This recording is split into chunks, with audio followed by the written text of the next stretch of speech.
আজ আমি রান্না করব রুই মাছের পেটি ভাতের। তো রুই মাছের পেটি ভাতের রান্না করব আমি টমেটো আর মূলা দিয়ে।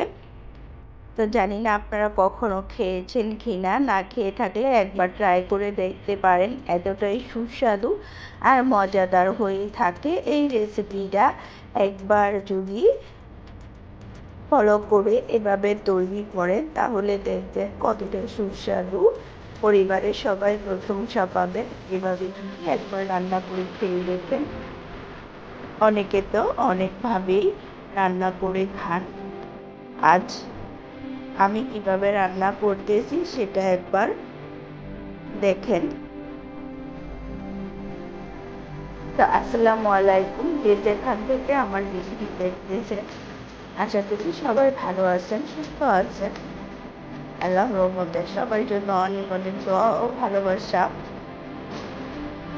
তো আমি প্রথমে এই পেটি থেকে এই যে উপরে কিন্তু এরকম বড় বড় যে পেটির মধ্যে যেগুলো থাকে, তো এগুলো আমি আসলে বড় যেগুলো মোটা সেগুলো বের করে এটার ভিতরে কিন্তু একটু ময়লা থাকে। সেই ময়লাগুলো পরিষ্কার করে সবগুলো এভাবে নেব। এটি দেখুন এইভাবে কাটলেই কিন্তু সবগুলো ময়লা চলে আসে, আর ওগুলো টান দিলেও সবগুলো চলে আসে খুব সুন্দর করে। তো খুব সুন্দর করে এই পেটিগুলো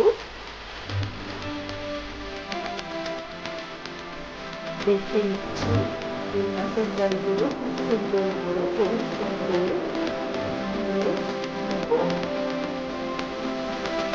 আমার যেগুলো ছিল সবগুলোই মোটামুটি বাচ্চা হয়ে গেছে। এখন আমি বাকি তেলগুলো খুব সুন্দর করে চাকুতে কেটে নিচ্ছি। ছোটো ছোটো করে কেটে নিয়ে ভালো করে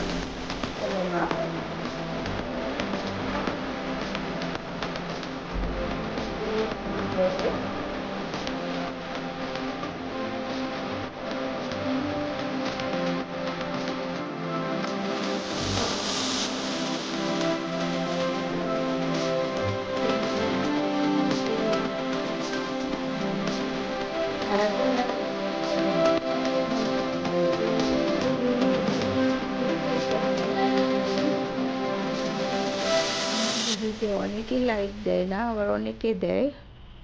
প্লিজ ভুলে থাকলে একটা করে লাইক দিয়ে দেবেন। তো সবগুলো আমি খুব সুন্দর করে কেটে নিয়েছি।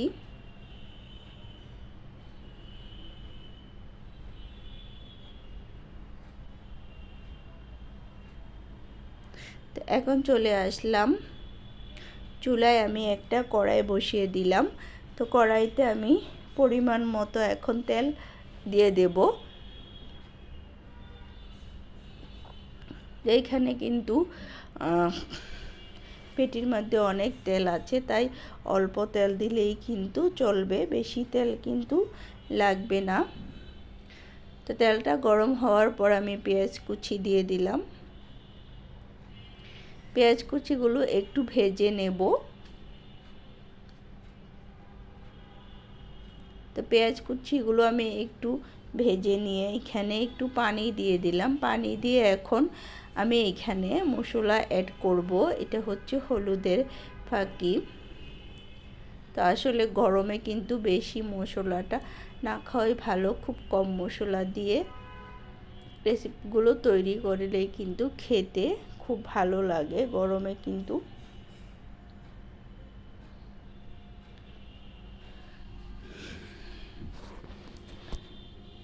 তো হলুদের ফাঁকি, মরিচ, ধনিয়া, জিরা, আদা রসুনের পেস্ট দিয়ে লবণ দিয়ে আমি মশলাটাকে কষিয়ে নেব খুব সুন্দর করে।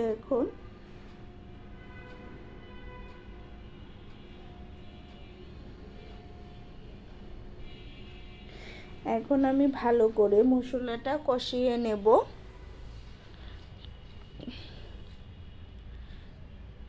তো মশলাটা আমার কষানো হয়ে গেছে। এরপরে আমি যে তেলগুলো পরিষ্কার করে রেখেছি সেগুলো দিয়ে দেব। তো সেগুলো দিয়ে দিলাম। এখন আমি যে মূলাগুলো কেটে রেখেছি ছোট ছোট করে সেগুলো দিয়ে দিচ্ছি। তারপরে টমেটো, কাঁচামরিচ দিয়ে দিয়েছি। কাঁচামরিচ কিছু ফালি করে নিয়েছি, কিছু আস্তা দিয়েছি।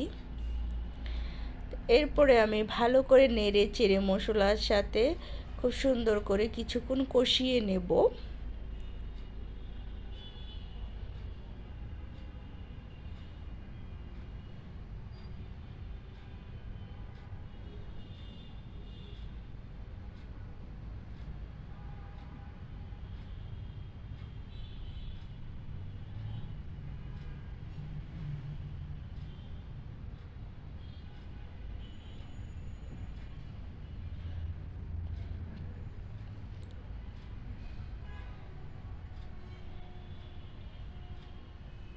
তো সবগুলো কিন্তু একসাথে কষিয়ে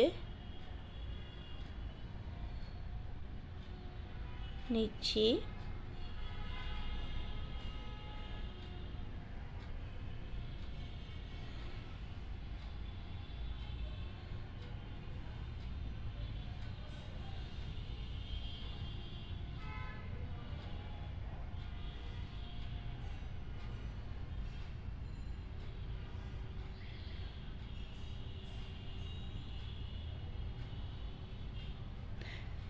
সো আমার কিন্তু কষানো হয়ে গেছে।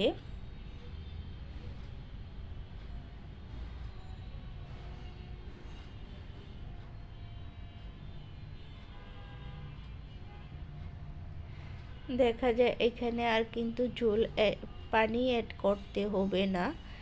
যে পানি উঠেছে সেটা দিয়ে আমার রান্না হয়ে যাবে, মূলাগুলো কিন্তু সিদ্ধ হয়ে যাবে। তো আমার কিন্তু হয়ে গেছে, এই যে ঠিক এরকম হয়েছে। এটা কিন্তু খেতে অনেক স্বাদ হয়, চাইলে আপনারা একবার ট্রাই করে দেখতে পারেন, ভালো লাগবে। আর এখানে আমি ঢাল রান্না করব, মেখে জেকে ঢাল। তো ঢাল রান্না করার জন্য একটু হলুদ দিয়ে দিলাম আর একটু ধনিয়া দেব। এখানে আছে কাঁচা মরিচ, পেঁয়াজ কুচি, টমেটো, তেল, লবণ।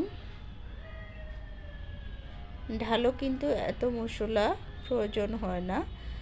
তো একটু আদা রসুনের পেস্টও দিয়ে দিলাম। সবগুলো মশলা একসাথে দিয়ে আমি ভালো করে মেখে নেব ডালটা।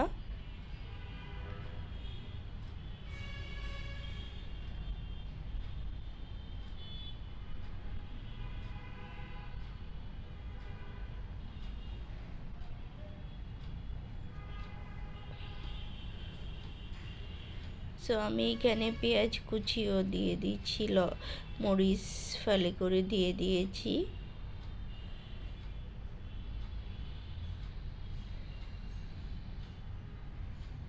এরপরে আমি ভালো করে মিশিয়ে নেব সবগুলো মশলা একসাথে। সামান্য পরিমাণ তেল দিয়ে দিয়েছি। এই পর্যায়ে আমি ভালো করে মিশিয়ে নেব।